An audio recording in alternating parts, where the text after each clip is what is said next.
Shortly after finishing my Kirby's Adventure video, I was going to sleep, but as I was going to bed, a simple question crossed my mind.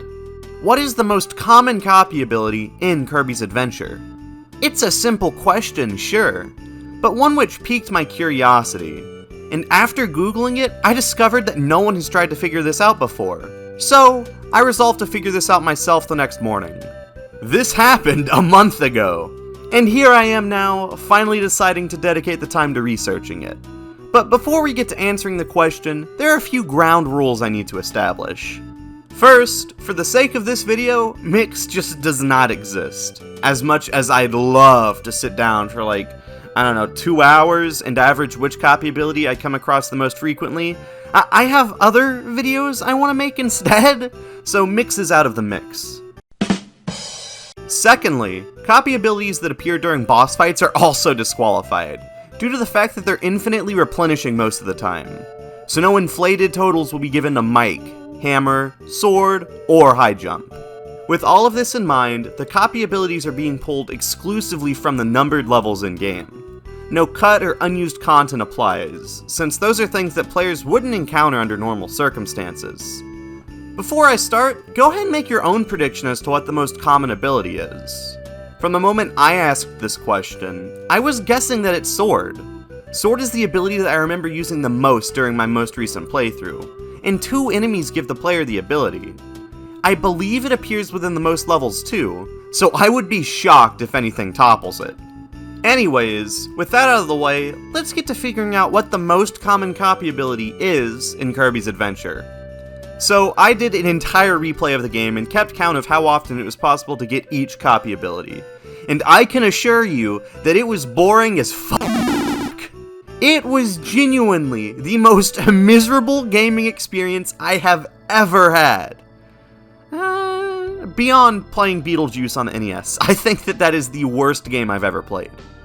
I had to keep pausing the game and writing stuff down and making sure everything spawned. I started off with OBS on and me recording it, before I decided that all the footage I capture would be beyond useless, since I have to keep pausing every 3 damn seconds.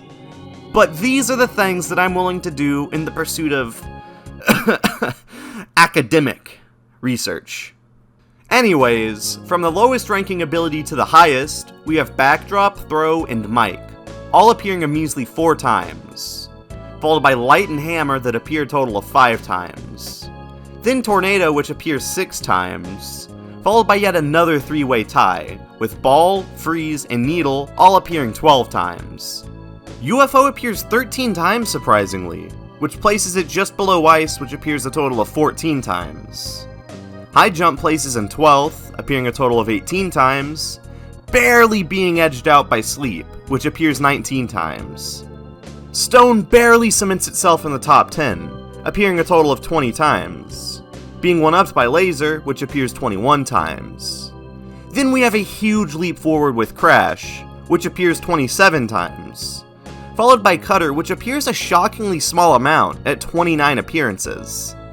Wheel barely misses the top 5, with 30 total appearances, which places Fireball at the 5th spot, with 35 appearances. Not surprising anybody, Beam and Fire both tie, appearing a whopping 36 times, being followed by Spark, which appears a shocking 45 times. The second most common ability is Parasol, which occurs 49 times. And to the surprise of nobody, because as we all know, I am always right, Sword takes the top spot. And this wasn't even close or anything either. Sword appears a total of 69 times, which is 20 more times than second place. Now, that sounds like a definitive answer, but it isn't quite as clear-cut as it seems. What if the numbers are boosted due to a certain ability appearing in surplus within a single stage? Take Wheel and Sleep for instance. They both placed surprisingly high going into this, right? Well, that's because the data is beyond skewed. Each of these abilities have an instance where within a single level, they appear more frequently than usual. In 5-6, there's this section where Wheel appears a staggering 14 times. In 7-3 is where this happens for Sleep, which appears 12 times total within the stage. So to make sure that there wasn't any funny business, I went ahead and added up the total number of appearances within different levels for each copy ability, to see if there was any correlation. I won't be listing every ability's placement vocally, I'll be putting them on the screen right now, but there's a few things that are surprising to me. Spark takes Parasol's second place position and appears in a massive 23 levels. Parasol's placement shocked me even more, as despite being the second most numerous ability in the game, it appears in less than half of the game's stages, 17 out of the game's 39 levels. Third place didn't surprise me much, being Fire.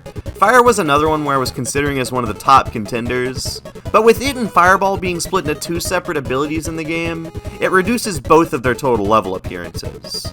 Fire appears in 22 levels, with Fireball appearing in a distant 15. And to no one's surprise, Sword once again takes the top spot and appears in a staggering 33 levels, which is 85% of the game's total stages. With this in mind, I think that we can safely conclude that Sword is easily the most common ability within Kirby's Adventure. But you might have noticed that the video isn't quite over yet.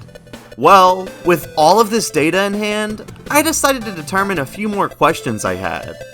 I started off by figuring out what ability was the most common by world. World 1's is Beam, World 2's is Parasol, World 3 and 4's are Sword, World 5's is Wheel, World 6's is Sword again, and World 7's is Sleep. The next question I decided to answer is what's the stage with the least unique copy abilities obtainable? Well, it ended up being a tie between 3-4 and 7-6, each one only having 2. This led me to wondering which stage has the least total copy ability bearing enemies, and going into it I thought it'd be 7-6. 7-6 is a throwback to the original Kirby's Dream Land, and features almost no copy ability granting enemies. Except for in the literal last seconds of the stage, where they throw 2 Sir Kibbles and 4 Parasols there, making it have more than 3-4, which features a single Parasol and a single Sword Knight, making it take the spot. What about the stage with the most unique copy abilities? Well, this ends in a tie again, between 7-1 and 6-2, each having 12 different copy abilities possibly obtainable. The stage with the most enemies which grant copy abilities is in a similar situation, ending in a tie with 7-3 and 2-5. Both feature 25 different enemies apiece. What about the game's worlds, however? The world with the least possible copy abilities and least total copy ability granting enemies should be a surprise to nobody, being World 1, which features a measly 10 total copy abilities obtainable and a minuscule 38 copy ability bearing enemies. This is a far cry from the worlds with the most copy abilities obtainable, which is a tie between Worlds 4 and 7, each having 21 different abilities available. And the world with the single most copy ability granting enemies obviously goes to World 7, which features a staggering 95 total enemies. And this brought me to the final question that I had. How many total copy ability granting enemies are there in Kirby's Adventure? The answer is a shocking 526 different enemies across the game's 39 stages.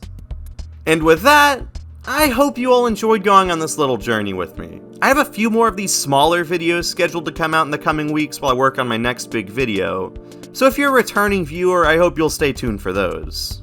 Anyways, thanks for watching, and I'll see you guys again soon.